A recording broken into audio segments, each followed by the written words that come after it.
ठीक है। इन दोनों को जब ऐड ऑन कर दिया जाए ना तो समझ लो वो एलएएफ है, ठीक है। और ये एलएएफ किसके अंडर में आता है? That is in MSF, marginal standing facility, MSF के अंडर में आता है। और एमएसएफ मैंने बताया था कि एमएसएफ एक बहुत शॉर्ट टर्म लोन प्रोवाइड कराया जाता है और it is only for the 24 hours, ठीक है।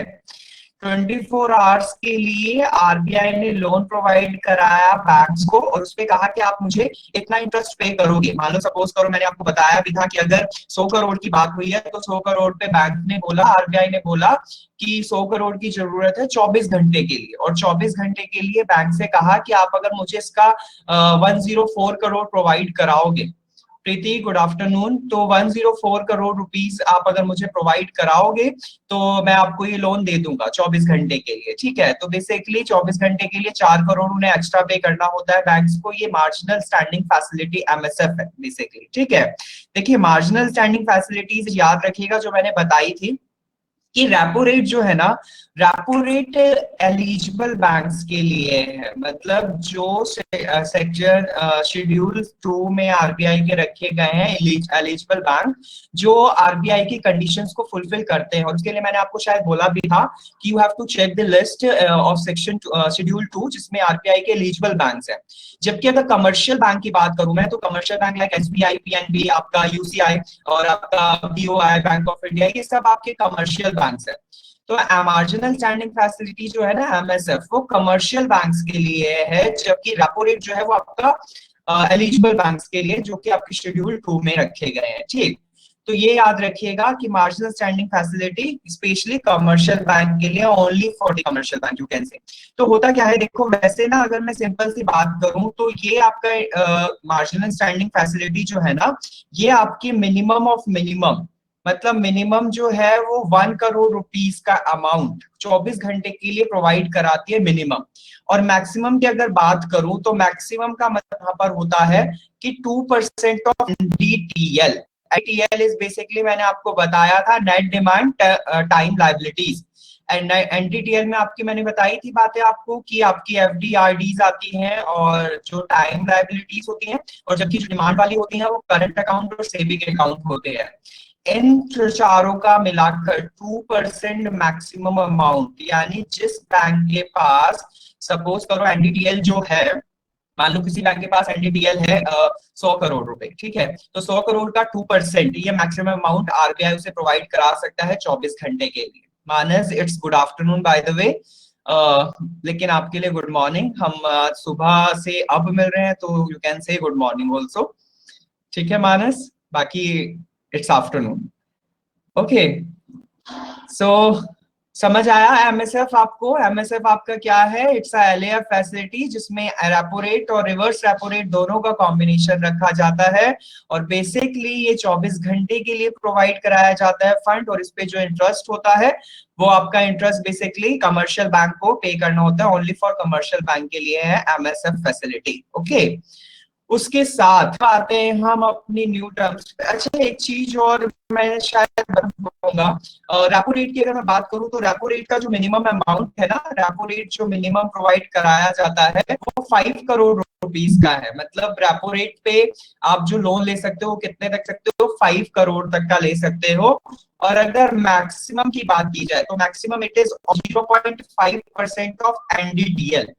ये चीज भी याद रहेगा क्योंकि ये चीज भी आपसे पूछी जा सकती है एग्जाम्स में कि आपका जो मिनिमम अमाउंट है लोन का वो रेपो रेट पर कितना मिल सकता है, दैट इज ऑफ 5 करोड़ का। और मैक्सिमम जो मिल सकता है वो 0.5% ऑफ एनडीटीएल। Clear class? तो रेपो रेट और एमएसएफ से ज्यादातर इस टाइप के क्वेश्चंस बनते हैं। क्लियर?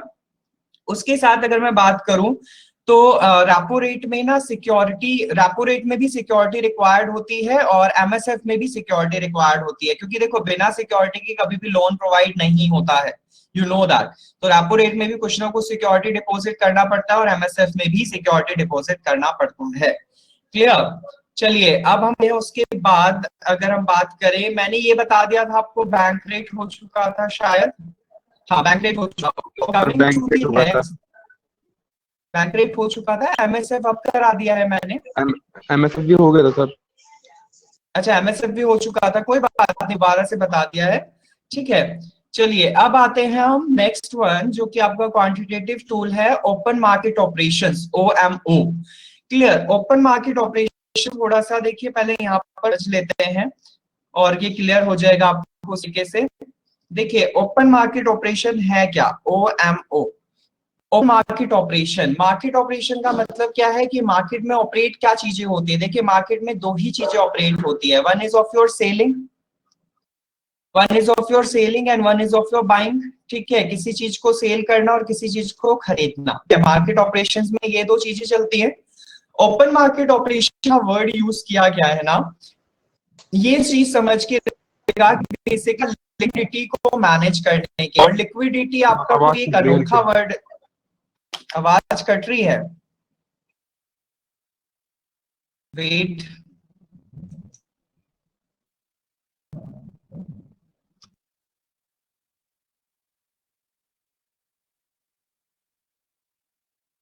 चलिए तो देखिए OMO में सेलिंग और बाइंग का इशू बेसिकली होता है। सेलिंग एंड बाइंग कैसे? हमारी जनरली इकोनॉमी में लिक्विडिटी और कैश को बैलेंस करने के लिए OMO है। और इसके क्या है, देखिए होता क्या है OMO में, आप सिंपल सी याद रखिएगा कि आरबी जो है गवर्नमेंट सिक्योरिटीज उनको सेल भी कर सकता है और बाय भी कर सकता है। यानी हम क्या कहेंगे कि अगर सपोज करो ओपन मार्केट ऑपरेशन है और उसके पास, आरबीआई के पास कुछ गवर्नमेंट सिक्योरिटीज हैं। गवर्नमेंट सिक्योरिटीज क्या होती है?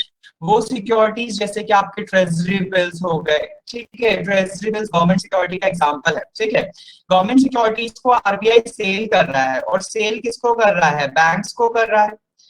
बैंक्स को सेल करेगा तो सपोज करो कि बैंक्स वो खरीद रहे हैं, जब बैंक्स क्या कर रहे हैं? उसे बाय कर रहे हैं। अब है जो बैंक बाय कर रहे हैं या कोई भी बाय करने वाला होता है, तो वो अपनी मनी को दे रहा है, तो मनी का अमाउंट कम हो रहा है, और आरबीआई पास क्या हो रहा है? मनी का अमाउंट ज्यादा हो रहा है। तो होता क्या है कि गवर्नमेंट सिक्योरिटीज जब सेल की जाती हैं, जब आरबीआई के पास ना गवर्नमेंट सिक्योरिटीज बहुत ज्यादा हो, और बैंक्स उन्हें बेचना शुरू कर देते, बैंक्स उन्हें लेना शुरू कर देते हैं। क्यों लेना शुरू कर देते हैं? क्योंकि बैंक्स को वो सस्ते दामों में आरबीआई प्रोवाइड कराता है। लेकिन होता क्या है, अब सपोज करो कि बैंक्स के पास ना पैसा ज्यादा आ गया। अब बैंक्स के पास ज्यादा आ गया, बैंक्स के पास गवर्नमेंट सिक्योरिटीज ज्यादा हो गई, और बैंक्स के पास जब गवर्नमेंट सिक्योरिटी ज्यादा हो गई तो उन्होंने सेल कर दिया आरबीआई को। तो अब बैंक के पास ऐसा किसके पास जाने लगा? आरबीआई के पास जाने लगा। यानी आप ये कह सकते हो कि आरबीआई के पास अब पैसा बढ़ जाएगा और बैंक्स के पास पैसा क्या हो जाएगा? कम हो जाएगा। तो कंडीशन में क्या होता है ओपन मार्केट कंडीशंस में, कि इस कंडीशन में इन्फ्लेशन को कट किया जाता है, क्योंकि कैश का मेंटेनेंस हो रहा है, कैश को बैलेंस किया जा रहा है। कैसे बैलेंस किया जा रहा है? मैंने आपको सिंपली बताया था कि जब जब प्राइस रेट बढ़ेगा, जब जब गवर्नमेंट सिक्योरिटीज के प्राइस बढ़ेंगे, तो उसे हर कोई खरीद नहीं सकेगा, और जब प्राइस बढ़ जाएंगे तो डिमांड कम हो जाएगी, और जैसे डिमांड कम होगी तो आपका इन्फ्लेशन क्या हो जाएगा? कम हो जाएगा। सिंपल सी बात है ना, आपको समझ आया? मैंने आपको बताया था कि जब मनी वैल्यू कम होगी, बेसिकली क्या होगी? डिमांड कम हो जाएगी। डिमांड कम क्यों हो जाएगी? क्योंकि इससे ज्यादा हो जाएगी, और ये कंडीशन में क्या हो जाएगा? इन्फ्लेशन कम हो जाएगा। ठीक है, तो OMO का क्या है? क्वांटिटेटिव टूल है, जिससे कि आरबीआई मेंटेन करता है मार्केट में सेलिंग एंड बाइंग्स को। किस चीज की? गवर्नमेंट सिक्योरिटीज की। Clear class? अच्छा एक चीज और समझ लीजिएगा, होता क्या है कि आरबीआई जो है ना, इस चीज को मेंटेन करने के लिए अपने कुछ आरबीआई के पास ना एक कॉरिडोर है, यू कैन से this simply policy corridor. Policy corridor का मतलब क्या होता है? पॉलिसी कॉरिडोर नाम से चल रहा है, जो कि पॉलिसी को बैलेंस करा है। और कौन सी पॉलिसी को बैलेंस कराता है? पॉलिसीज ही की सारी चीजें हम पढ़ के आ चुके हैं ऊपर, आपका repo, reverse repo rate, bank rate, ये सब पॉलिसीज है। तो पॉलिसीज बढ़ाने के लिए एक्चुअली कभी भी अगर पॉलिसी बढ़ाया जा रहा है ना, समझ लो ये क्वेश्चन आता है, पॉलिसी रेट कभी भी नहीं किया जा रहा है, तो लो कि आरबीआई क्या कर रहा है? पैसे की वैल्यू को बढ़ा दिया है। और जैसे ही पैसे की वैल्यू को बढ़ा दिया है, तो बैंक जो है, बैंकों के पास पैसा क्या होने लग जाएगा? कम होने लग जाएगा, क्योंकि बैंक से उतना लोन ले नहीं पाएंगे हायर रेट्स पर। और जैसे ही बैंक का अमाउंट कम होने लगेगा तो पास, वैसे ही उनका जो मनी वैल्यू है वो भी कम होने लग जाएगी। और जैसे ही मनी वैल्यू कम होगी तो उससे क्या होने लगेगा? प्राइस में रिड्यूस हुआ, डिमांड कम हो गई, जैसा मनी वो रिड्यूस गई, साथ के साथ जो आपका डिमांड वो भी कम होने लग गई, और जैसे डिमांड कम होगी उस कंट्री में भी क्या होने लगेगा, इन्फ्लेशन कम होने लगेगा। तो आपसे ना कभी कभी ये पूछा लिया जाता है पेपर में कि जब पॉलिसी रेट इंक्रीज आते हैं आरबीआई के थ्रू, तो उनका मेन मकसद क्या होता है, what is the main objective for this. Basically objective क्या होता है उनका, मेन एम उनका होता है कि मनी को रिड्यूस किया जाए, मनी को रिड्यूस किया जाए, साथ के साथ डिमांड भी कम हो जाए और इन्फ्लेशन भी क्या हो जाए, कम हो जाए। Clear class? क्लियर हुआ क्लास?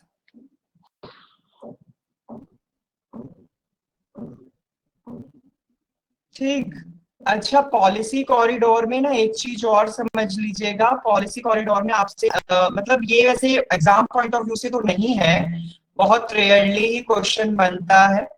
एक्चुअली आपने शायद सुना होगा कि किस तरीके से रैपोर्ट कम किए जाते हैं। एक्चुअली रैपोर्ट के लिए ना आपकी एक चीज जो कि मायने रखती है, that is called basis point. किसी ने वर्ड सुना है बेसिस पॉइंट? किसी ने वर्ड सुना है basis point? What is the meaning of basis point? आप शायद सुनते होंगे आरबीआई से रिलेटेड, कभी कभी बीच बीच में न्यूज में आता है कि आरबीआई ने 35 बेसिस पॉइंट्स के हिसाब से रेपो रेट में इतनी बढ़ोतरी की या इतनी कमी की, 45 बेसिस पॉइंट्स के हिसाब से ऐसे बोला जाता है। What is the meaning of basis?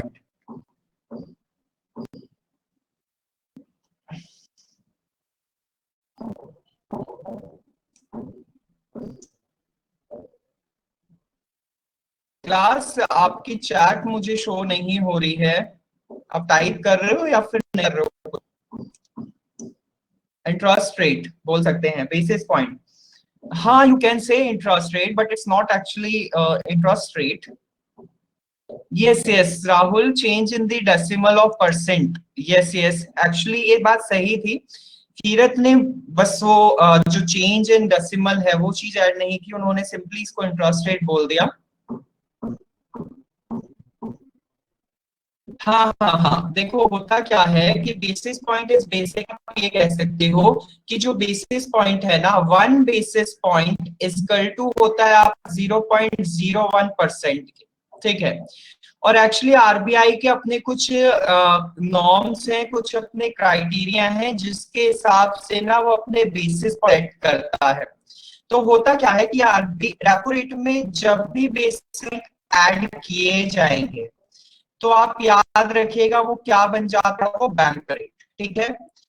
Bank MSF अगर सेट किए जाने हैं तो उसमें क्या करना होगा, रेपो रेट में बेसिकली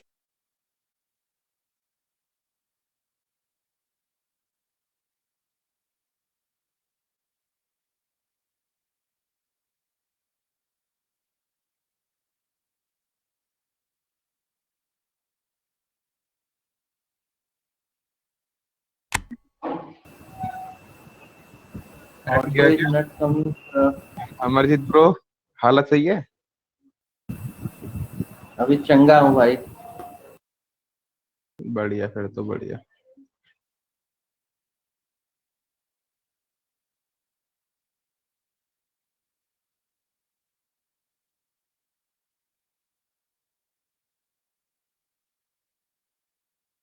नाइस मानस।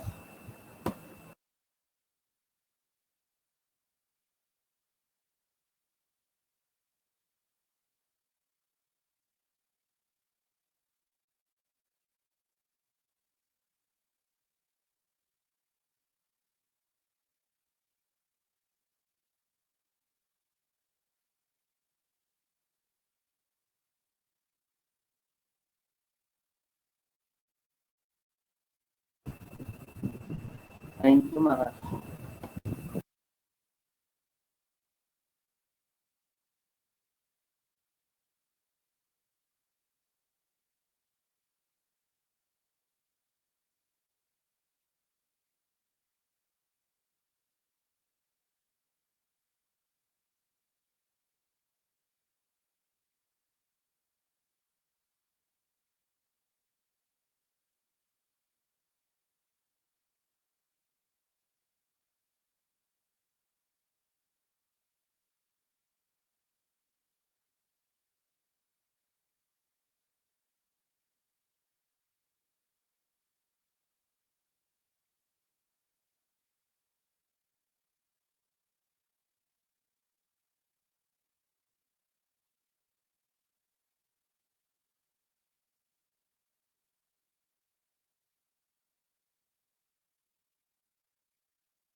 बेस सर फिर लगता है आरबीआई के पास है। अरे यार किस्मत खराब है।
सर की नेटवर्क से दुश्मनी है इसलिए होती है। तेरे को कौन सा नेट है पता नहीं यार। घर पे नेट चलता है।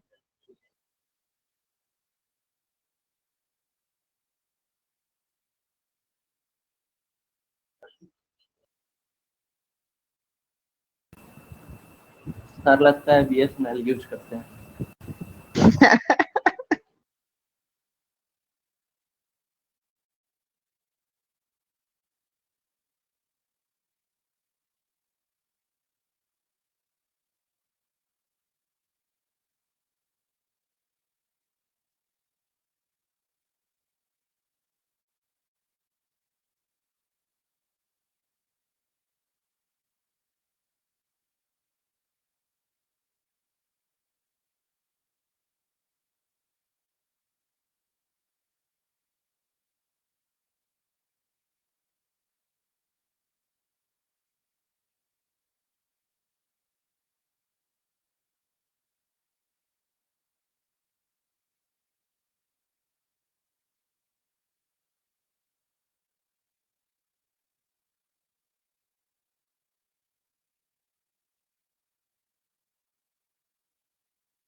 Sorry, class. Actually, I'm back. Sorry for this inconvenience. I don't know okay sir. what's happening. Actually, पता नहीं क्या हो जाता है। आपसे प्रॉब्लम तो नहीं है, बाकी it's work from home. It's so difficult. Seriously, so difficult. Sir आपको कौन सा नेट है? मेरा नेट एक्चुअली टेंडा का है। मेरे एक्चुअली एरिया में टेंडा ही चलता है। बस वेट करिए, स्लाइड शो हो जाएगी। 1 मिनट का वेट वो दीजिए मुझे टाइमिंग।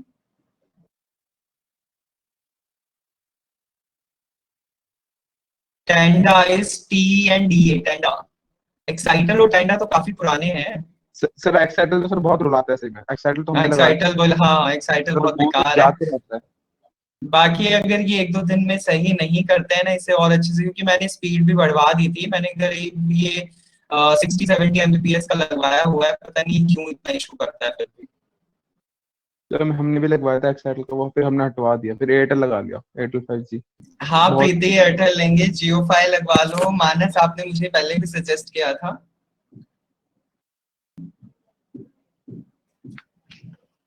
वेट बस स्क्रीन उधर से अपडेट की जा रही है, वेट कीजिए।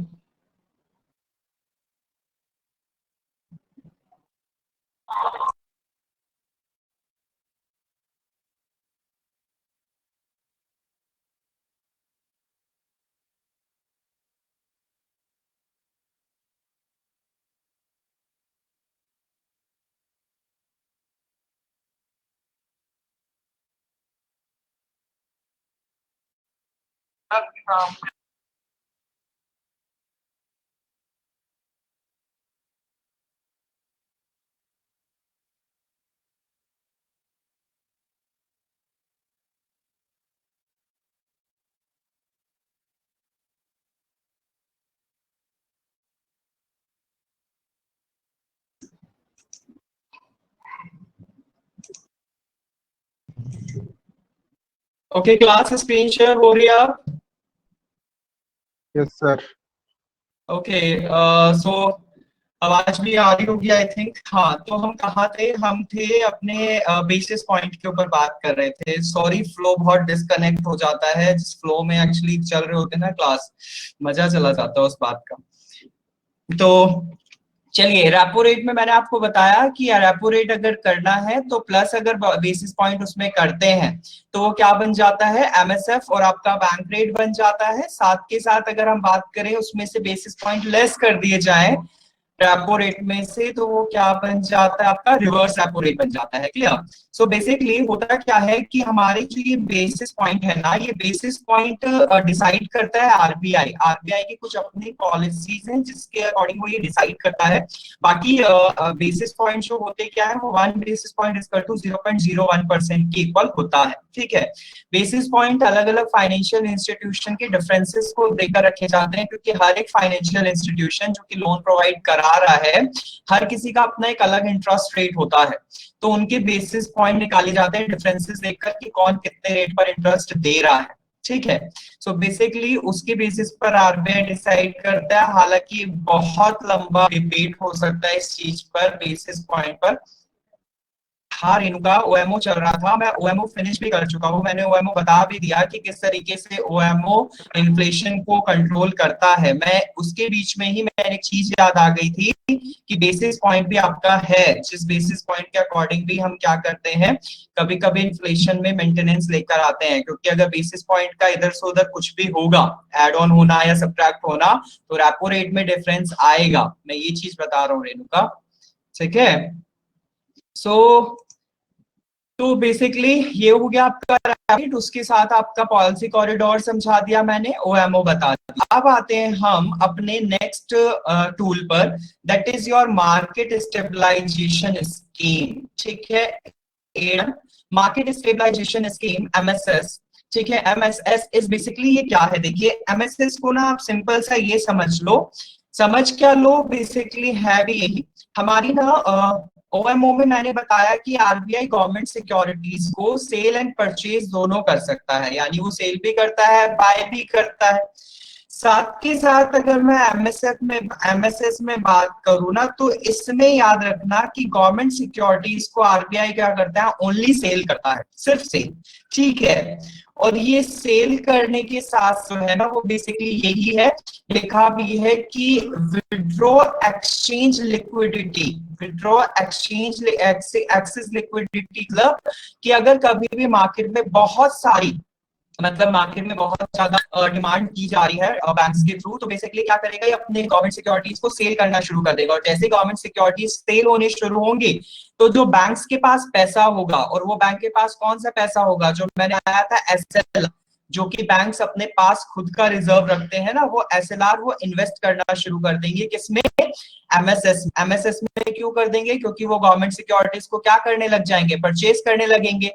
तो जैसे ही वो सेल करेगा तो एसएलआर कम होगा, और एसएलआर कम होने के बाद आरबीआई के पास पैसा फिर से क्या होने लग जाएगा, ज्यादा होने लग जाएगा। तो इस तरीके से भी क्या होगा, मनी फ्लो को कंट्रोल किया जाता है बाय दी एमएसएस। तो एमएसएस में आप सिर्फ एक चीज याद रखना कि एमएसएस में गवर्नमेंट सिक्योरिटी सिर्फ सेल होती हैं, जबकि ओएमओ में सेल एंड परचेज दोनों होती हैं। क्लियर? साथ के साथ ना एमएसएस की अपनी एक लिमिट है, क्योंकि एमएसएस में ना गवर्नमेंट सिक्योरिटीज पूरी सेल नहीं की जा सकती।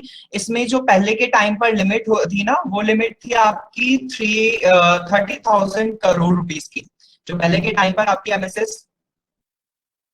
हाँ हाँ राहुल, राहुल कुमार, यस, इन्फ्लेशन को कम करने के लिए ही हम बात कर रहे हैं इन सारी चीजों की। मैंने ये स्टार्टिंग में ही बोल दिया कि हमारी जो मॉनेटरी पॉलिसी है ना, वो बेसिकली ये ही है रेगुलेशन के लिए मनी फ्लो को। और मनी फ्लो बेसिकली क्या है, अगर एक्सेसिव ऑफ अमाउंट है मार्केट में तो डिमांड ज्यादा हो रही है ना बेसिकली, और डिमांड अगर ज्यादा हो रही है तो प्राइस बढ़ाए जाएंगे, और प्राइस बढ़ाए जाएंगे तो मॉनेटरी पॉलिसी लाई जाएगी जिससे इन्फ्लेशन को कम किया जाए। सो बेसिकली याद रखना कि जो एमएसएस में फंड है, एमएसएस में जो गवर्नमेंट आरबीआई जो गवर्नमेंट सिक्योरिटीज को सेल करता है, उसका एक लिमिटेड अमाउंट होता था पहले। क्या कह रहे हैं मानस आप? सर पैसा अनलिमिटेड हो तो इकोनॉमिक्स सब्जेक्ट्स कम हो जाए सर? पैसा अनलिमिटेड हो, पैसा अनलिमिटेड होगा तो नहीं, ऐसा नहीं होगा, खत्म क्यों हो जाएंगे। देखो होता क्या है कि अपना एक चक्र चल रहा है, एक साइकिल चल रहा है। जब जब मार्केट में कोई भी चीज आएगी और वो बहुत ज्यादा आ रही है और लोगों के पास पैसा भी बहुत है, तो लोग बाग क्या करेंगे, उसको खरीदना शुरू कर देंगे, क्योंकि हर इंसान के पास है। तो हम क्या कर दें, हम उस चीज की प्राइस को बढ़ा दें, साथ के साथ उसकी डिमांड जो है ना वो बढ़ रही है, उसको भी कम करवाने के लिए क्या करेंगे, पैसे को ही तो बढ़ा सकते हैं ना उस चीज के। कोई कार अगर हमें 4 लाख की मिल रही है और उसे सब ले रहे हैं, 4 लाख रुपए सबके पास है, बाकी अगर मैं उसको कार को अगर सपोज करो मैं चाहता हूँ कि उसकी डिमांड इतनी ज्यादा ना हो, क्योंकि मैन्युफैक्चर जो कंपनी है उसकी जो कार बना रही है वो इतनी डिमांड पूरी नहीं कर पा रही है, तो करेगा क्या, मार्केट में उस कार के प्राइसेस को डबल कर दो, 8 लाख कर दो। अब 8 लाख में उसे हर कोई तो लेने से रहा, जब हर कोई नहीं ले पाएगा तो ऑब्वियस है कि प्राइसेस में डिक्लाइन हो जाएगा, इन्फ्लेशन कम हो जाएगा। ठीक है?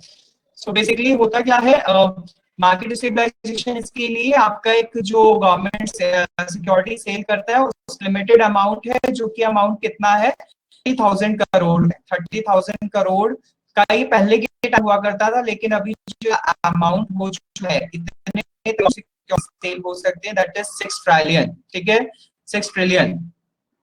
प्रज्ञा, मैंने ये बोला कि अगर सपोज करो कि सर कोई स्क्रीन कार पहले में, वाला ही शो हो रहा है। स्क्रीन पहले वाले ही शो हो रही है, मतलब मतलब अभी जो बता रहे हैं स्क्रीन पे वो शो नहीं हो रही है सर।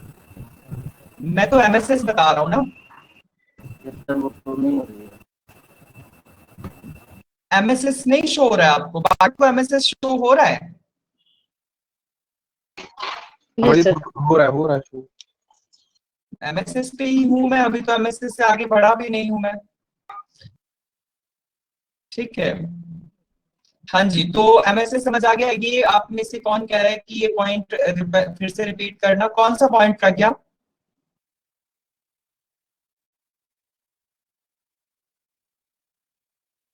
कौन सा पॉइंट कह रहे हो आप, इन्फ्लेशन वाला कह रहे हो या फिर एमएसएस का डिमांड वाला? मैं ये कह रहा हूँ, सिंपल सी बात नहीं समझो प्रज्ञा, कि अगर कभी भी कोई भी चीज हमें मार्केट में ना सस्ते में, सपोज करो वो 100 रुपए के मिल रहे हैं, सबसे कम अमाउंट ले लो, 100 रुपए सबके पास है, अब सब पहुंच गए हैं दुकान पर कि मुझे भी दे दो, मुझे भी दे दो। ठीक, अब जब पहुंच गए हैं, सबके पास इतना पैसा हो रहा है, तो अब क्या करेगी मार्केट, इतने सारे लोग हैं और उसकी डिमांड इतनी बढ़ रही है और पूर्ति कर नहीं पा रहे हैं, सप्लाई इतनी आ नहीं पा रही है, तो क्या किया जाए, हम उस चीज के प्राइस को तो बढ़ा सकते हैं ना। होगा क्या कि अगर जैसी प्राइस बढ़ेगा, डिमांड आपकी क्या हो जाएगी, कम हो जाएगी, क्योंकि लोगों के पास इतना पैसा होगा ही नहीं। अब वो 100 की चीज 200 में बेचने लग जाए वो दुकान वाले, तो होगा क्या कि मार्केट में लोग उसकी मांग करना बंद कर देंगे ना, ये कहेंगे भाई ये तो 100 का मिल रहा था, अब 200 का मिल रहा है, अब नहीं खरीदने जा रहे, क्योंकि 200 उनके पास है ही नहीं। तो उस कंडीशन में क्या होगा, जैसे ही डिमांड कम होगी, प्राइस वैल्यू आपकी बढ़ गई है, प्राइस बढ़ेगी तो इन्फ्लेशन कम हो जाएगा। ठीक है प्रज्ञा?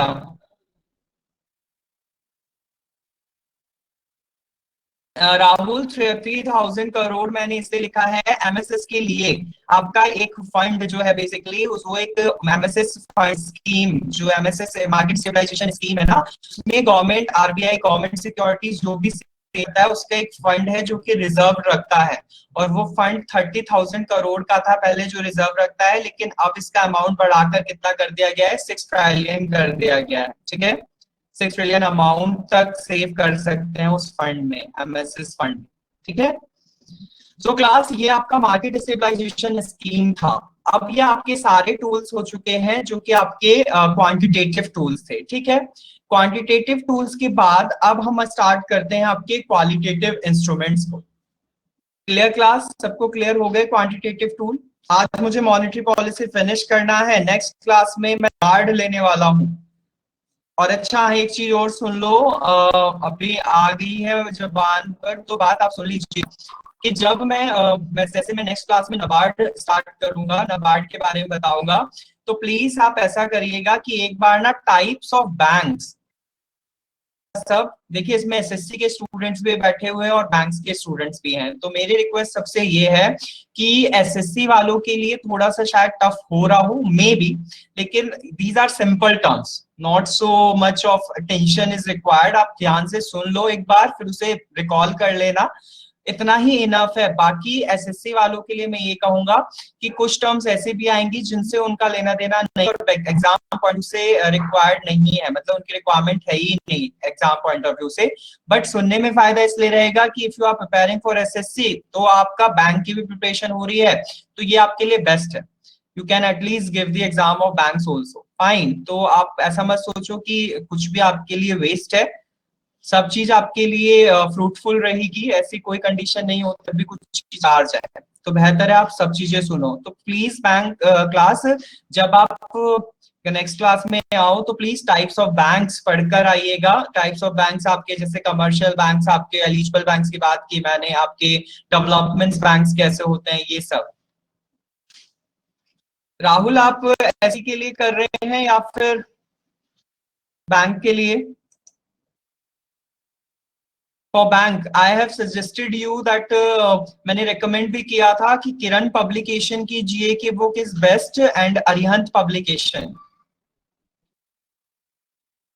ठीक है राहुल,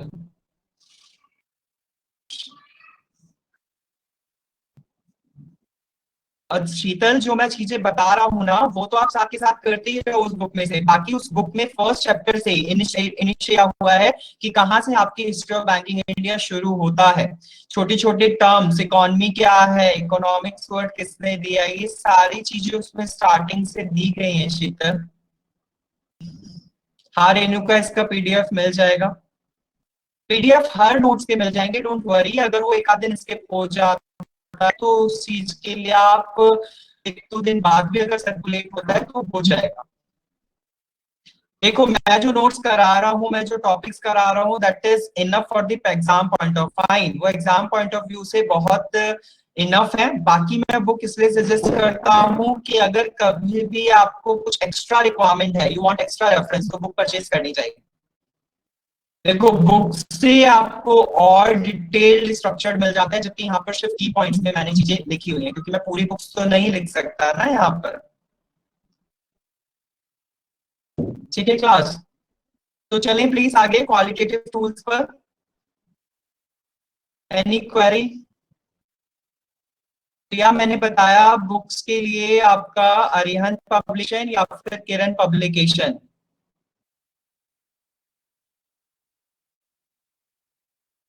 अरिहंत पब्लिकेशन या फिर किरण पब्लिकेशन की book I will recommend for the GA banking. ठीक है,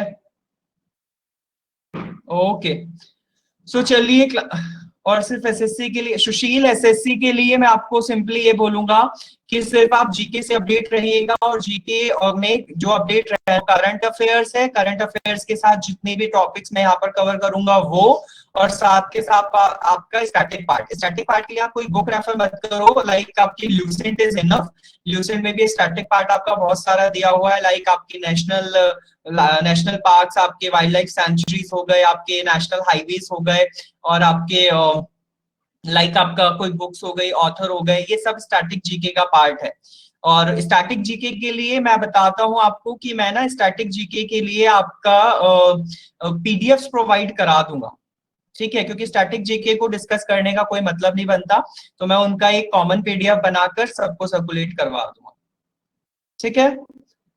ओके, सो चलिए अब आते हैं क्वालिटेटिव इंस्ट्रूमेंट्स। क्वालिटेटिव इंस्ट्रूमेंट्स की अगर बात करें ना, तो देखिए क्वालिटेटिव इंस्ट्रूमेंट्स नाम से पता चल रहा है जो पॉलिसी में कोई भी क्वालिटी में चेंज करेंगे। और क्वालिटी में कैसे चेंज करेंगे, देखो ये सिंपल सी बात है, ऑब्वियस है कि अगर आप, मैं सिंपल टर्म्स में बात करता हूँ, देखो घर में आप फोन चला रहे हो, आपकी डैडी मॉम डैड ने आपको बोला कि अपने फोन का ना मतलब फोन को चलाना कम कर दो। तो ना एक दिन सुनने के बाद आपने कहा कि अरे ये तो ठोक रहे, जल्दी कहने की आदत है इनकी, तो कह रहे कोई बात नहीं, आपने सुन के इग्नोरेंस कर दिया, मॉम डैड की बात को नहीं सुना, मेनली डैड की बात को नहीं सुना। फिर अगले दिन फिर टोका आपको कि आप फोन चलाना बंद कर दो, अदरवाइज आपके ऊपर ना एक्शन लिया जाएगा या आपकी कुछ चीज बंद कर दी जाएगी। लाइक आपसे कह दिया गया कि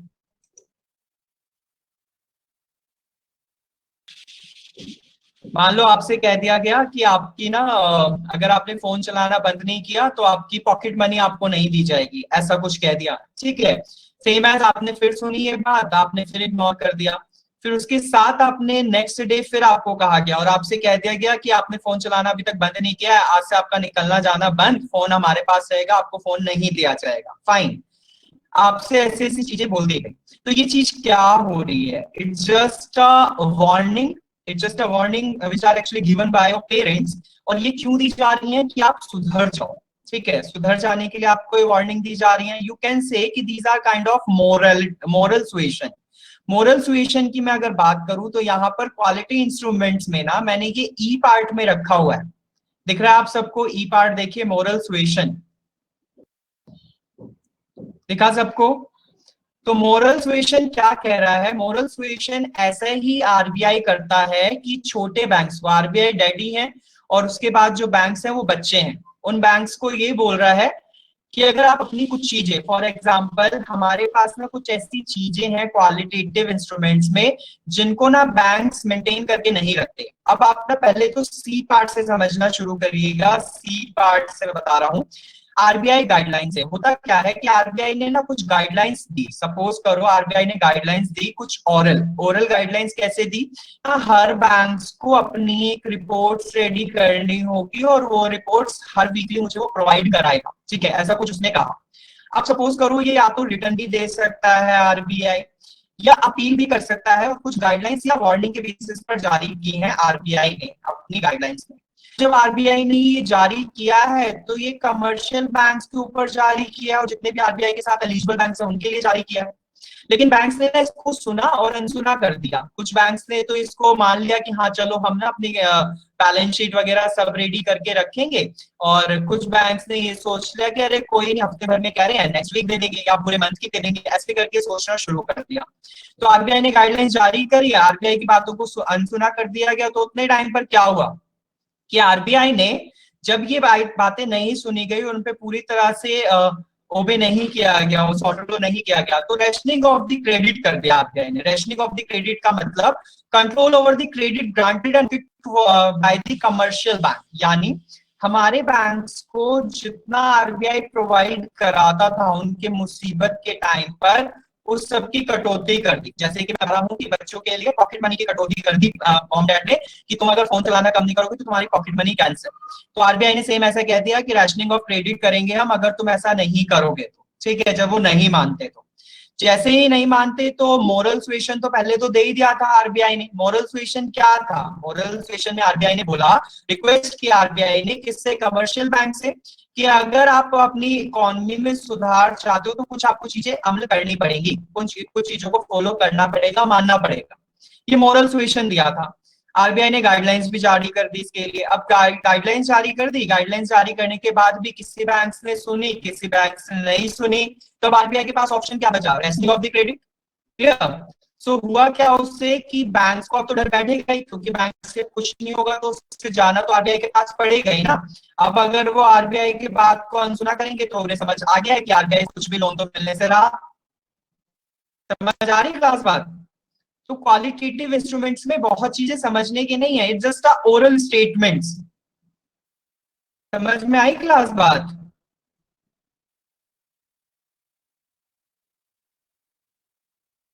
क्लास समझ आ रहा है?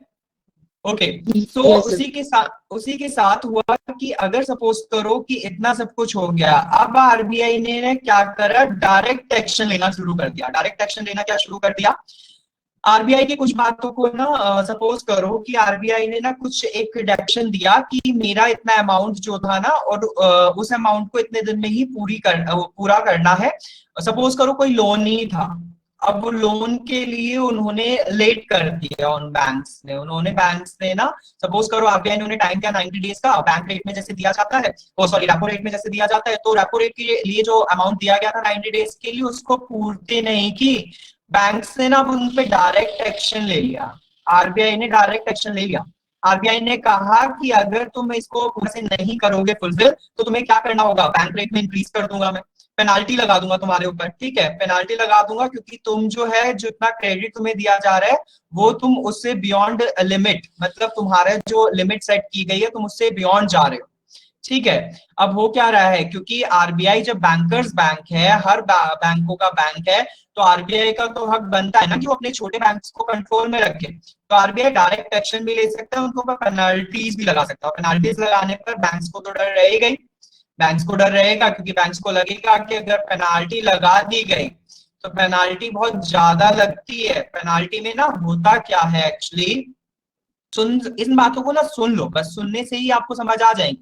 पेनाल्टी में होता क्या है कि पेनाल्टी में ना कुछ बैंक्स को ऐसा होता है कि अगर सपोज करो मैं किसी अमाउंट को फुलफिल नहीं कर रहा या किसी कंडीशन को फुल नहीं कर रहा, तो बैंक्स बेसिकली क्या करते हैं, बैंक्स ना एक पर्टिकुलर अमाउंट का 3% मतलब अगर सपोज करो कि अमाउंट पर बैंक को पेनल्टी लगानी है, और वो बैंक रेपो रेट तो चल ही रहा है, रेपो रेट सपोज 5% चल रहा है, और 100 करोड़ की जगह 105 करोड़ बैंक्स को देना पड़ रहा है।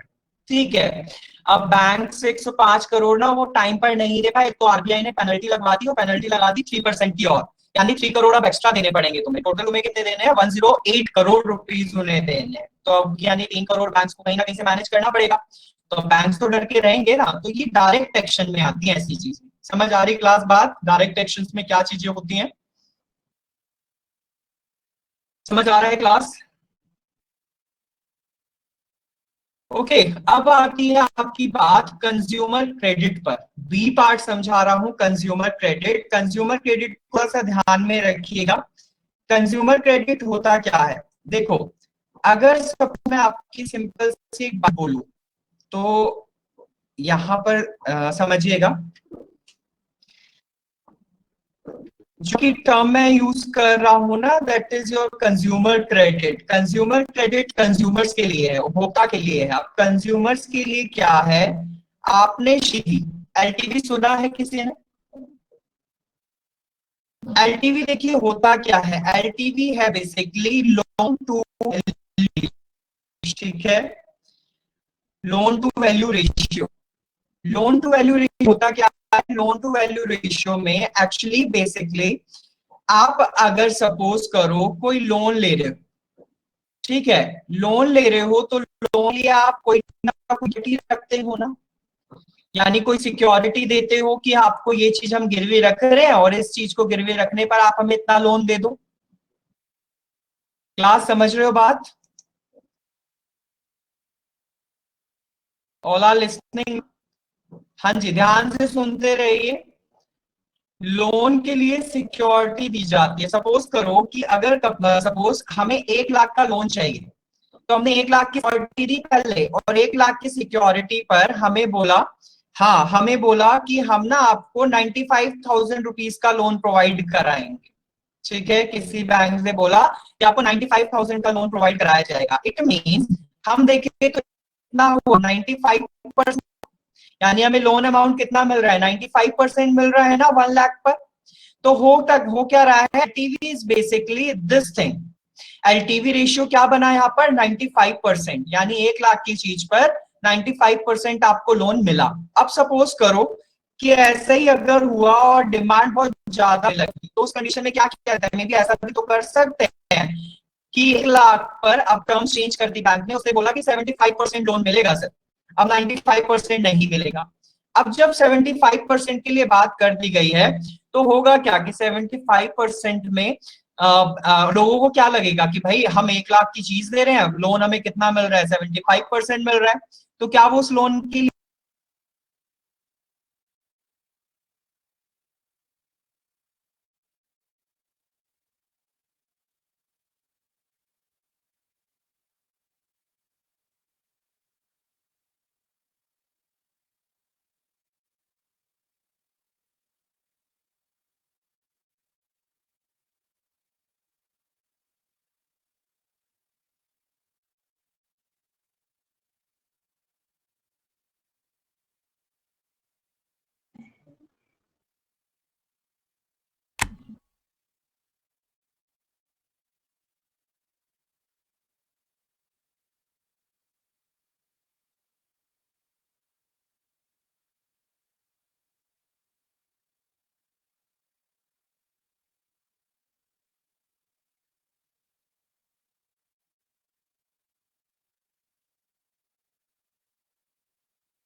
अमरजीत।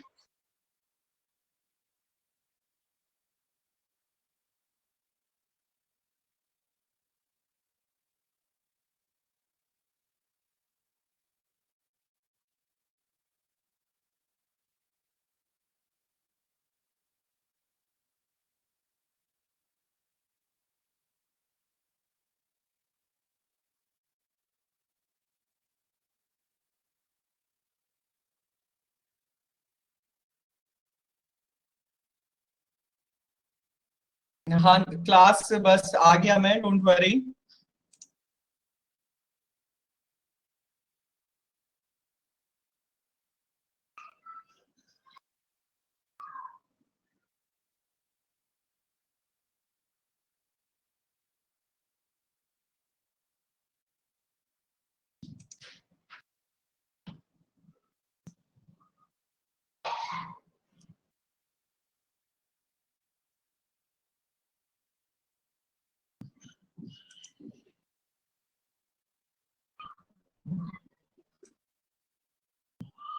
हाँ जी क्लास, सो ओके, सो मैं बता रहा था आपको अगेन, यू नो सेम, ठीक है। हाँ जी, तो मैं बता रहा था कि किस तरीके से आपका जो एलटीवी है वो वर्क करता है, और एलटीवी क्या है, कंज्यूमर क्रेडिट। कंज्यूमर, आवाज आ रही है सबको? क्लास आवाज आ रही है? हाँ जी, यस तो सर। कंज्यूमर क्रेडिट आपको समझ आया, एलटीवी, ठीक है। एलटीवी आपका एक क्वालिटेटिव टूल में आता है। सो यहाँ कंज्यूमर क्रेडिट को मेंटेन करने के लिए यहाँ पर भी क्या किया जाता है, एक value, loan to value ratio रखा जाता है, जिससे कि कंज्यूमर्स का क्रेडिट बैलेंस किया जा सके। कैसे बैलेंस किया जा सके, यहाँ पर देखो, अब मैंने ये जो टर्म लिखी है ना, यहाँ पर मैंने ऐड किया है, consumer credit regulation refers to issuing the rules regarding down payments and the maximum maturities of installments credit for the purchase of the goods, ठीक है। सो ये भी क्या है, कंज्यूमर क्रेडिट है। कंज्यूमर क्रेडिट का दूसरा एग्जाम समझ लीजिए। सपोज करो सपोज करो कि अगर कोई भी चीज, मान लो कि एक चीज जो कि आपकी ना 1 लाख रुपीज की है, एक चीज जो कि आपकी किसकी है, 1 लाख रुपीज की है। अब इसके लिए ना सब खरीद सकते हैं, लोगों को बोला गया उस जगह पर जहां पर ये चीज बन रही है, सपोज करो ये कोई बाइक है, 1 लाख की बाइक है। अब ये बोला गया कि आप ना इसका 1000 रुपीज आप ना हर मंथ में पूरा कर सकते हो और आप इसको परचेज कर सकते हो, ये बोला गया। तो अब देखा क्या किया लोगों ने, चाहे कि 1,000 रुपए देना है, 100 महीने तक पूरा करना है, तो लोग इस चीज के लिए पहुंचने लग गए। लेकिन अब क्या लगा कि जैसी डिमांड बढ़ी उस चीज की, तो अब इंस्टॉलमेंट्स में बढ़ोतरी कर दी गई। यानी ये बोला गया कि अब 10,000 रुपए का अमाउंट है और इसको आप कितने दिन में पूरा कर सकते हो, 10 महीने में पूरा कर सकते हो 10,000 का। तो बेसिकली होगा क्या, आपका जनरली ये अमाउंट इंस्टॉलमेंट्स का बढ़ा दिया गया। पहले इंस्टॉलमेंट्स का अमाउंट जो था कम था, टाइम ज्यादा था, और अब क्या कर दिया गया, टाइम कम कर दिया गया। तो इससे भी कंज्यूमर क्रेडिट की जो फ्लो को है क्वालिटेटिव टूल्स में इन्फ्लेशन में कमी लाने के लिए, बैलेंस कराने के लिए किया जाता है। क्लियर हुआ, समझ में आया क्लास समझ में आया ये चीज भी, कि किस तरीके से हम इंस्टॉलमेंट्स में और एलटीवी के रेशियो में भी बैलेंस कर सकते हैं।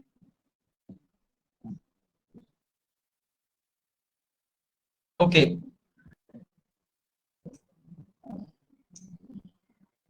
ओके सो क्लास, अब हम बात करें आपकी लास्ट क्वालिटेटिव टूल्स की। तो लास्ट क्वालिटेटिव टूल आपका बचता है मार्जिन रिक्वायरमेंट्स। मार्जिन रिक्वायरमेंट्स क्या है, एक्चुअली मार्जिन टाइम कम करने से इन्फ्लेशन पर क्या इफेक्ट होगा। देखिए प्रज्ञा, होगा क्या कि टाइम कम जैसे ही आ जाएगा, सपोज करो टाइम कम कर दिया जाएगा, तो लोगों के पास इतना पैसा नहीं आ पाएगा ना। मान लो उन्हें 10,000 रुपए देना है 10 महीने में, पहले उन्हें 1,000 रुपए देना पड़ रहा था 100 महीने में। तो एटलीस्ट वो धीरे धीरे धीरे धीरे भी हर महीने के लिए सेविंग्स करना शुरू करेंगे। तो शायद वो करते रहेंगे हर महीने का 1,000 रुपीज। लेकिन उसी चीज को अगर वो एक महीने का 10,000 उन्हें सेव करना हो और उनकी इनकम ही 20 हो, तो 10,000 तो वो साइड वाइज निकालेंगे, 10,000 वो अपना खाने पीने के खर्चों में निकालेंगे। तो आप खुद सोच के बताइए मुझे कि टाइम कम करने से इन्फ्लेशन पर इफेक्ट पड़ेगा या नहीं पड़ेगा, है ना। देखो इसमें जो फ्रेम होंगे ना किरत, हाँ जी, डेफिनेशन के अकॉर्डिंग भी होते हैं, साथ के साथ डेफिनेशन तो रहेंगी, साथ के साथ आपकी जो मैंने बोला था ना कि आपको ये सारी terms rank rate, repo rate, उस एग्जाम पॉइंट ऑफ व्यू से ये याद रख के चलनी पड़ेंगी कि कब कितनी क्या हो रही है। रेपो रेट कितना चल रहा है, रिवर्स रेपो रेट क्या चल रहा है, ये सब आपको तब एग्जाम के लिए, जब आपका एग्जाम आएगा उससे एक हफ्ता पहले आप इसको एक बार गो थ्रू हो जाइएगा। ठीक है, ठीक है क्लियर। डेफिनेशन वाइज तो आएंगे, ये आ जाएगा क्वालिटेटिव इंस्ट्रूमेंट्स। मैंने ये 6 के 6 क्वालिटेटिव इंस्ट्रूमेंट्स हैं आपके, जो कि बैंक ज्यादातर करते हैं। ठीक है, ऐसे क्वेश्चन आ जाएगा, या ऐसे क्वेश्चन आ जाएंगे कंज्यूमर क्रेडिट किस तरीके से बैलेंस करेगा। जिस तरीके से बैलेंस करेगा वो मैंने आपको दोनों चीजें बताई, या तो वो इंस्टॉलमेंट्स क्रेडिट में बैलेंस करेगा या फिर वो किस में करेगा, एलटीओ में, एलटीवी में करेगा। ठीक है, तो एग्जाम देखो, आप ना क्या किया करो क्लास, जैसे ही टॉपिक फिनिश होता है ना, तो टॉपिक फिनिश होने के साथ ही आप ना उस चीज के लिए क्वेश्चंस भी देख लिया करो एक बार।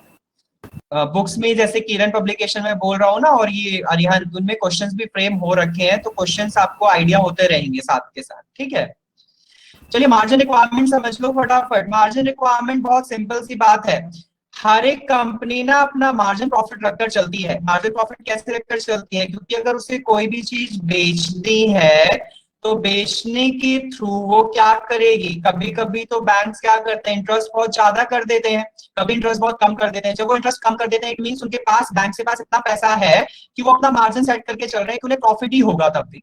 ठीक है, आप किसी जगह पर अगर जाते हो तो आपको क्या लगता है कि कोई भी आपको बिना मार्जिन प्रॉफिट के देता होगा चीज, नहीं देता ना। तो आपको बेसिकली यहाँ पर सिर्फ इतना समझना है कि हर कंपनी अपने गुड्स एंड प्रोडक्ट्स के लिए एक मार्जिन सेट करके रखती है, और वो मार्जिन सेट बेसिकली यहाँ पर भी सेम ही है। मार्जिन सेट बेसिकली यहाँ पर है क्या, difference between the securities offered and the amount borrowed by the banks. हमारा जो डिफरेंस आ रहा है ना, बेसिकली जो सिक्योरिटीज ऑफर की जा रही है उसमें, और जो बैंक बोरो कर रहा है उसका डिफरेंस, वो हमारा क्या है, मार्जिन है बेसिकली। ठीक है class, so margin difference is not a big deal. Margin simple सी बात है कि अगर आपका 100 की चीज 200 में बेची जा रही है तो ये तो बहुत बड़ा मार्जिन हो गया, लेकिन अगर 100 की चीज 150 में या 140 या 120 में बेची जा रही है, तो इट मींस वहां पर एक मार्जिन सेट किया जा रहा है 20 रुपए का, 30 रुपए का, इस तरीके से। ठीक है, मार्जिन रिक्वायरमेंट में भी अगर आप देखो ना, तो वाला एग्जांपल सेट हो जाएगा कि अगर सपोज करो कोई 1 करोड़ का फ्लैट है और 1 करोड़ का फ्लैट मतलब उस पे लोन जा रहा है वो 80 लाख का दिया जा रहा है, तो हो क्या रहा है, 20 लाख का उस पे मार्जिन ही तो है ना। क्लास समझ आई बात, वो 20 लाख का क्या है, मार्जिन ही तो है। तो ये सारी टर्म्स एक दूसरे से इंटरलिंक्ड है। Clear class. सो आज के लिए ये आपका मॉनेटरी पॉलिसी फिनिश होता है। मॉनेटरी पॉलिसी के बाद मैं नेक्स्ट क्लास में नबार्ड कराऊंगा, NABARD नबार्ड। तो नबार्ड को आप थोड़ा सा पढ़ के रखिएगा, ठीक है। बाकी इससे रिलेटेड अगर प्रॉब्लम हो तो आप मुझसे पूछ लीजिएगा, आज मैं इसका PDF आपको शेयर करा दूंगा। Clear class. और प्लीज अगर कोई भी प्रॉब्लम होती हो है तो आप मेरे से पूछा करिए, नेक्स्ट क्लास में जैसे भी होता है, टॉपिक फिनिश होता है तो अगले क्लास में क्वेरीज लेकर आया करो, ठीक है। मैं उनको आपको समझाया करूंगा अगेन, अगर किसी को भी समझ नहीं आता है, ठीक है class. So thank you so much for the today. Thank you sir. Thank you so much, मिलते हैं नेक्स्ट क्लास में। Thank you so much.